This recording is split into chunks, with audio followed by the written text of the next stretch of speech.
ମୁଁ ହେଉଛି ସାଗର ମହାପାତ୍ର।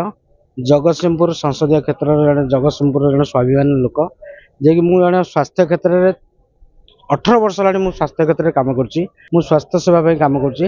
ଏବେ ମୁଁ ରାଷ୍ଟ୍ର ସେବା ପାଇଁ ମନ ବଳେଇଛି ଏବଂ ଜଗତସିଂହପୁର ଲୋକମାନଙ୍କର ଯେଉଁମାନେ ମୋ ସାଙ୍ଗରେ ଆସିଛନ୍ତି ସେମାନେ ହେଉଛନ୍ତି ବିଜୁ ଜନତା ଦଳରେ କାମ କରୁଥିଲେ। ଏମାନେ ସବୁ ଜଗତସିଂହପୁରର ଯେଉଁ ବିଜୁ ଜନତା ଦଳରେ ଅତିଷ୍ଠ ହେଇକିରି ଏମାନେ ବର୍ତ୍ତମାନ ବିଜୁ ଜନତା ଦଳର ଯେଉଁ ଅତିଷ୍ଠ ହେବା ଯୋଗୁଁ ସେମାନେ ପ୍ରଧାନମନ୍ତ୍ରୀଙ୍କର ଚିନ୍ତାଧାରା ଆଇଡିଓଲୋଜିରେ ଅନୁପ୍ରାଣିତ ହେଇକରି ଏମାନେ ବିଜେପିରେ ମିଶ୍ର ହେବା ପାଇଁ ଆସିଛନ୍ତି। ପଇସା ଦେଇକରି ତ ମୁଖ୍ୟମନ୍ତ୍ରୀ ସମସ୍ତେ ହେଇପାରିବେ ଏକ ନମ୍ବର।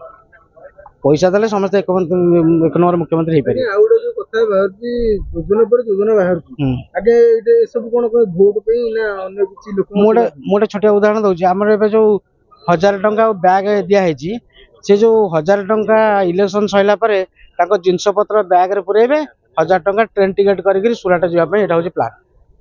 ଯୋଜନା ଲୋକମାନେ ଯେତେବେଳେ ସଚେତନ ହେବେ ଯୋଜନା କ'ଣ ହେବ? ଯୋଜନାରେ କ'ଣ ଅଛି? ଏ ଯୋଉ ଯୋଜନାରେ ବର୍ତ୍ତମାନ ଲୋକମାନେ ସନ୍ତୁଷ୍ଟ ଅଛନ୍ତି? ଯେଉଁମାନଙ୍କର ବର୍ତ୍ତମାନ ଇଲେକ୍ସନ ସରିଲା ପରେ ଖାଲି ସକାଳେ ଖାଇବାକୁ ନାହିଁ, ଯେଉଁ ଯୋଜନା ଗଢ଼ିଲେ ଲୋକମାନେ ସବୁଦିନ ପାଇଁ ତାଙ୍କ ନିଜ ଘର ସଂସାର ଚଳେଇବେ, ତାକୁ ଯୋଜନା କୁହାଯାଏ। ଆଜି +2 +3 ପରୀକ୍ଷା ସରିଗଲା ପରେ ଯେଉଁ ନୂଆ ପ୍ରୋଗ୍ରାମ ହେଇଥିଲା, ସେ ପିଲାମାନେ ସୁରାଟ ଯିବେ ନା ଏଠି ନିଜ ଆତ୍ମନିର୍ଭରଶୀଳ ହେବେ? ନିର୍ଭରଶୀଳ ହେଲେ କେତେ ଦିନ ଲୋକ ବଞ୍ଚିବେ? ଆଉ ଆତ୍ମନିର୍ଭରଶୀଳ ହେଲେ କେତେ ଦିନ ବଞ୍ଚିବେ?